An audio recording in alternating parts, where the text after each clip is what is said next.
10 फरवरी का the Hindu analysis करेंगे। चलिए जल्दी से स्टार्ट करते हैं। Restrictive software tools being used for SIR says SC.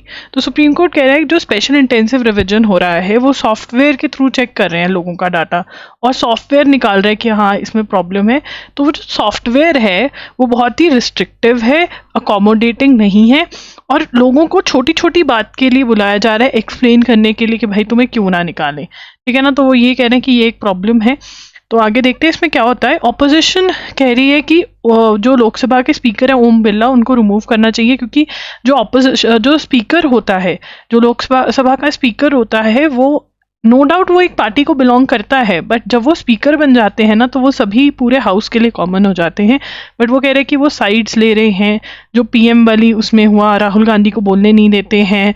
ठीक है, तो ये सब चीज़ें, तो हमें इतना पता होना चाहिए कि स्पीकर ऑफ लोकसभा कौन है। ये क्वेश्चन जो है पूछा जा सकता है।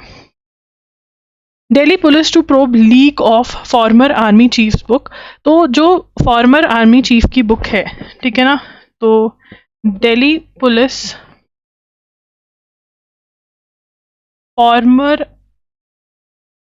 Chief of army staff generals book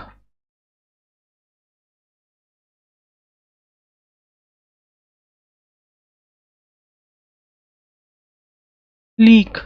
तो ये बुक का नाम जो है ये है 4 स्टार्स ऑफ डेस्टिनी। ये बहुत ही इम्पॉर्टेंट है, ठीक है ना, और इसके ऑथर जो हैं वो फॉर्मर चीफ ऑफ आर्मी, जिनका नाम है एम नरावाने।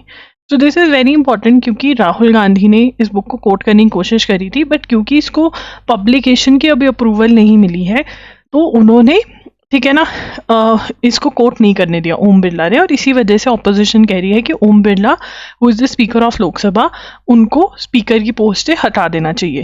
ठीक है ना, अब ये जो बुक है ये लीक हो गई है, ठीक है ना, बट लीक नहीं होनी चाहिए क्योंकि इसको पब्लिकेशन की क्लियरेंस नहीं मिली है। ठीक है ना, नेसेसरी लिखेंगे, necessary clearance for publication of book of this book is yet to be received from relevant authorities। तो अभी इस बुक को अप्रूवल जो है, जो चाहिए होता है बुक की पब्लिकेशन के लिए, वो नहीं मिला है। अब इस बुक को का पब्लिशर कौन है, फोर्थ पॉइंट बनेगा। इस बुक का पब्लिशर है पेंगुइन रैंडम हाउस इंडिया। तो वो कह रहे हैं कि हमने अभी कुछ भी पब्लिश नहीं किया है, बट हम इसके ओनर हैं। ठीक है ना, ठीक है ना, तो इनके पास है सोल पब्लिशिंग राइट्स। क्या है इनके पास? Sole publishing rights for the book. ठीक है ना, तो उसके बाद आगे चलेंगे। Back on track, India and Malaysia have set about repairing ties. तो इंडिया और मलेशिया का क्या हुआ था? इंडिया और मलेशिया की आपस में बन क्यों नहीं रही थी? इंडिया और मलेशिया की ऐसा लग रहा था कि नहीं बन रही है, क्योंकि for some time not on good terms बोला जा रहा था, because PM Modi did not attend ASEAN.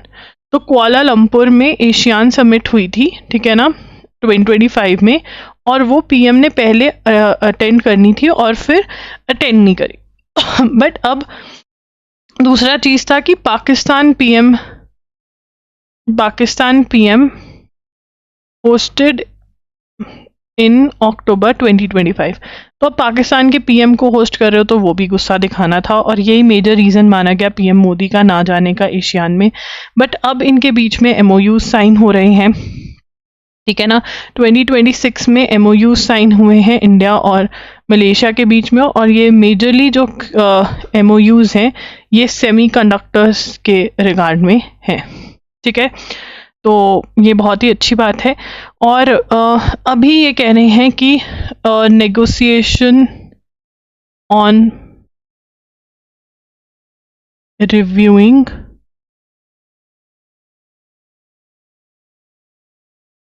Ertiga, what is AITIGA? AITIGA क्या है? What is AITIGA? Asian India trade in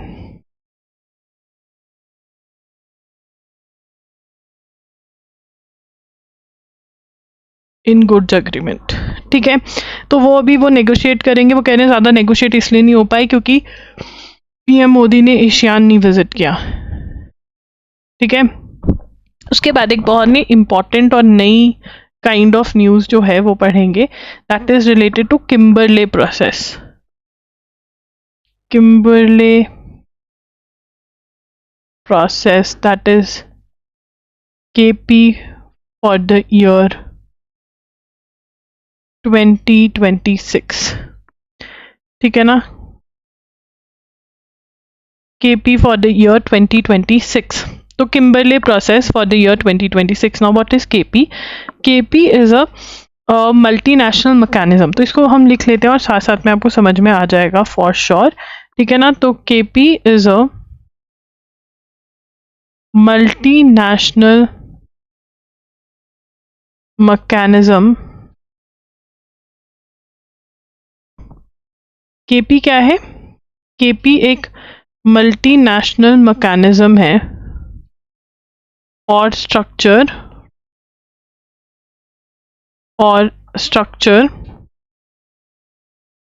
for governing the trade off conflict diamonds.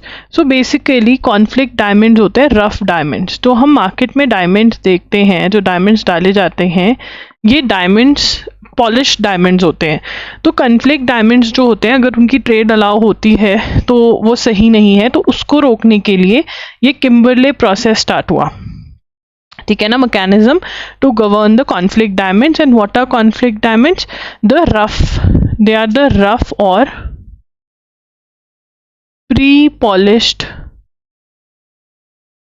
diamonds, and these pre-polished diamonds जो हैं they are used by rebel और insurgent groups। Rebel और insurgent groups मतलब ये groups जो लड़ रही हैं सरकारों के अगेंस्ट, इनके हाथ अगर ये लग जाते हैं तो इससे ये पैसा कमाते हैं और फिर गवर्नमेंट को तंग करते हैं उसी पैसे से।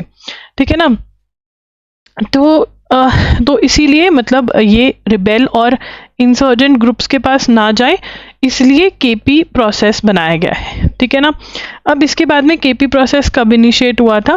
KP was initiated in May 2000 में इनिशिएट हुआ था। ठीक है ना,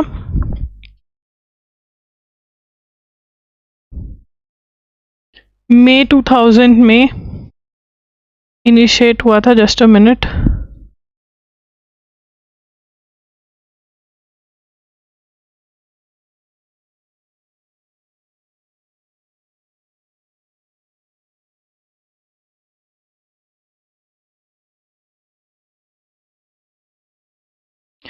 ठीक है ना, तो KP was initiated in May 2000 when the countries initiated.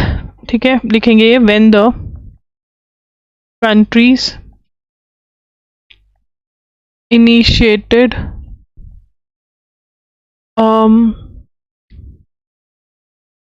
when the countries initiated made in talks with dialogues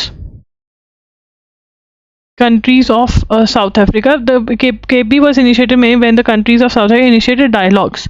So basically South Africa when initiated, यहाँ से लिखेंगे when the countries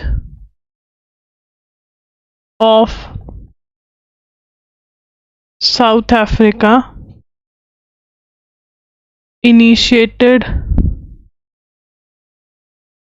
dialogues to prevent the trade in conflict diamonds.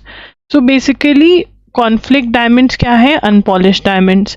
और ये rebel groups जो थे ये trade करते थे, लोग खरीदते होंगे और इसी पैसे से लोग जो ये ग्रुप्स हैं ये गवर्नमेंट के अगेंस्ट लड़ते थे, ठीक है ना। तो नेगोशिएशन विद 37 सिग्नेटरीज 2003 में हुई, led Kimberley process certification scheme, today the KP has 60। तो अब ये सर्टिफिकेशन होती है और जो सर्टिफाइड ट्रेडर्स हैं वो ही इसकी ट्रेड कर सकते हैं आपस में, ठीक है ना। Trade conflict diamonds which is enforce individually by KP participant countries to ensure that rough diamonds in the legitimate supply chain are KP compliant, ठीक है ना। each consignment is accompanied by KP certificate corroborated by a participant country. rough diamonds trade is permitted between KP members only. तो ये सारा आप note करोगे, and this is very very new. And the very important part is that India is now, the very important question is that India assumed the chair of Kimberley process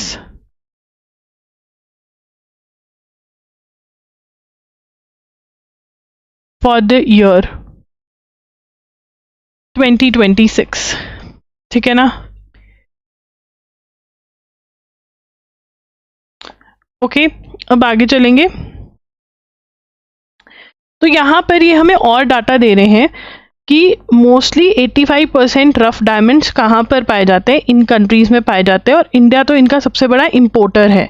India is the importer. हमारे यहाँ पर ये सबसे ज़्यादा polish होते हैं, और majorly polish कहाँ पर होते हैं, सूरत एंड मुंबई में, ठीक है।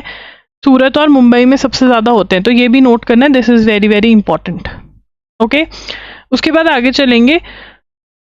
यहाँ पर और इन्फॉर्मेशन है that central African Republic was banned from exporting rough diamonds इन 2013। अब इसने दोबारा 2024 में रीजॉइन कर लिया है।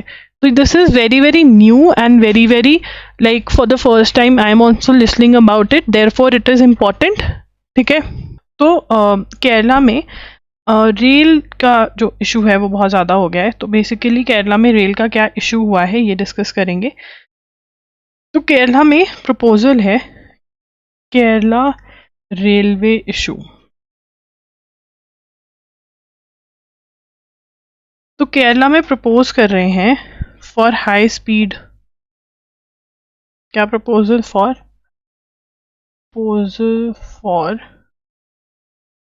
हाई स्पीड रेल सिस्टम, ठीक है ना। और इससे पहले कौन सा सिस्टम था, अर्लियर रीजनल, एक मिनट मैं गलत हूँ। अभी जो सिस्टम है उसका नाम ये RRTS कह रहे हैं उसको, और RRTS stands for regional rapid, एक minute just a second.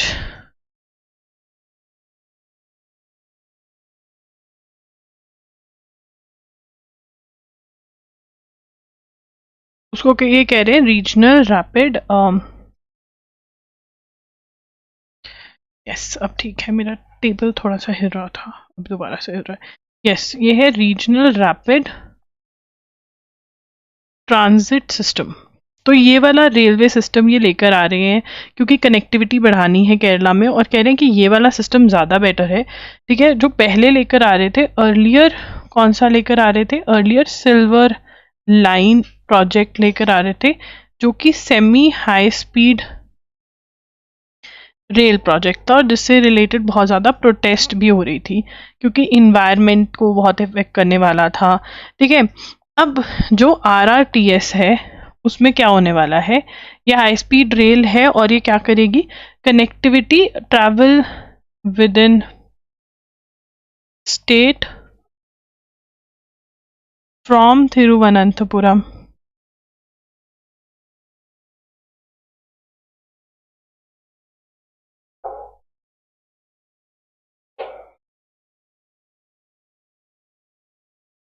To Kasaragod, ठीक है ना। From Thiruvananthapuram to Kasaragod RRTS ये है, ठीक है ना। अब केरला रेलवे इशू के अंदर, अब जो ये सिल्वर लाइन था इसके अंदर क्या इशू था, सिल्वर लाइन वाले में, सिल्वर लाइन का जो प्रोजेक्ट था ये ज़्यादातर ना मतलब इन टनल्स के थ्रू था, टनल्स के थ्रू होने वाला था। तो जो रश वाले एरियाज थे, कंजस्टेड एरियाज थे, उनको बड़ी प्रॉब्लम थी। ठीक है ना। Connectivity reduce reliance design train to conscious environment conscious है इसमें। Design model criticism in densely populated, congested की जगह आप डेंसली पॉपुलेटेड टर्म यूज़ कर सकते हो। डेंसली पॉपुलेटेड जहाँ पर था वहाँ पर इश्यूज था, बट जो ये RRTS आ रहा है, ये वाला जो है ये इन्वायरमेंटली कॉन्शियस है।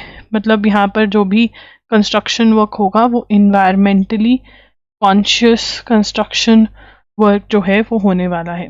तो ये इम्पॉर्टेंट है, केरला का इशू है, दोनों मैंने आपको बता दिए हैं। तो उसके बाद फॉर्म 7 क्या है, ठीक है ना। सर एंड फॉर्म 7 क्या है, तो basically sir is special intensive revision of electoral rules. Form 7 में ऑब्जेक्शन रेज कर सकते हैं, ठीक है ना। Is used for objecting inclusion of another person's or one's own name on electoral rolls on specific grounds such as death,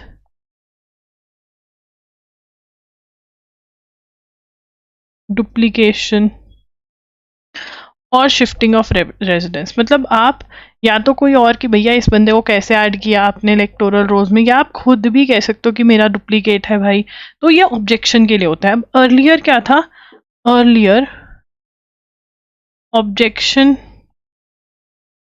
could be raised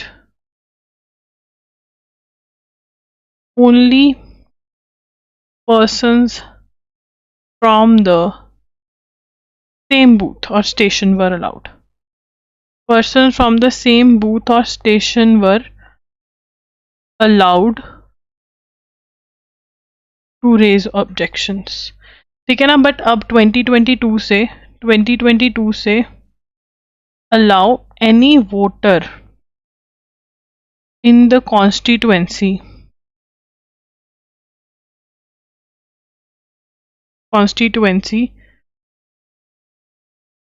to raise objection। मतलब any voter in the constituency can raise the objection now, ठीक है। However, to prevent misuse, electoral registration officer is required to mandatory verify all claims if an individual files more than 5 objections। अगर एक individual more than 5 करता है कि उसको काम ही objection raise करना है, तो वो इंडिविजुअली देखता है भाई ये ऐसा क्यों कर रहा है, ठीक है ना। थाईलैंड में हमने कल पढ़ा था कि नया लीडर आ गया है, ठीक है ना। तो थाईलैंड न्यू PM वो कौन है, अनुटिन। अनुटिन तो याद रहेगा, चार रिवाकुल, ठीक है ना। इसकी पार्टी कौन सी है, भूमजाई थाई पार्टी, ठीक है ना। तो अब ये जीत रहा है इलेक्शंस में, कोलिएशन बनाएगा। India Greece industrial cooperation to strengthen defence industrial cooperation in 5-year road map. तो इंडिया ग्रीस, ठीक है, क्या किया इन्होंने, joint declaration of intent on strengthening defense industrial cooperation, ठीक है ना। क्या करें, beginning work on 5-year road map. तो 5-year रोड मैप जो है उस पर काम स्टार्ट कर रहे हैं। 2 साइड एक्सचेंज ये भी करेंगे, exchanged bilateral military cooperation plan for 2026। ठीक है ना। तो ये Greece defence reforms under agenda 2030 aligning India's, ठीक है, दे अग्री टू एक्सपैंड, ये भी नोट कर लोगे। तो ये इंडिया और ग्रीस का आपस में तालमेल है। Several houses torched as tribal groups, Manipur के अंदर दोबारा से वायलेंस हो गया है। Who is the CM of Manipur, who is the new CM of Manipur, ये आप बताएंगे इन द कमेंट्स। ठीक है। SC agree to hear plea against Assam CM, hate speech कर रहे हैं मुस्लिम्स के अगेंस्ट। तो देखते हैं क्या बोलते हैं, हमें इतना पता होना चाहिए सीएम ऑफ असम कौन है। CM of Assam is Himanta Biswa Sarma. CM of Assam PM नहीं, ठीक है ना। Accused of hate speech, Supreme Court to hear case, Supreme Court to hear case. ठीक है ना। तो इसी से हमारी क्लास खत्म हो गई है। Do subscribe to the channel, do like the video and comments में ज़रूर बताना कि आपको सेशन कैसा लगा। ठीक है ना। एंड अगर आपने कंपाइलेशंस देखनी है जनवरी की, तो पार्ट 1 और 2 कंपाइलेशंस का करंट अफेयर्स के वीडियो लेक्चर्स का ऑलरेडी डल चुका है। नवंबर के एमसीक्यूज़ कंप्लीट हो गई, सभी डल गए हैं। दिसंबर के एमसीक्यूज़ डलने स्टार्ट हो जाएंगे और बहुत ही जल्द दिसंबर जनवरी मैंने दोनों ही कंप्लीट कर देने हैं, और पार्ट 3 ऑफ जनवरी भी बहुत जल्द आ जाएगा।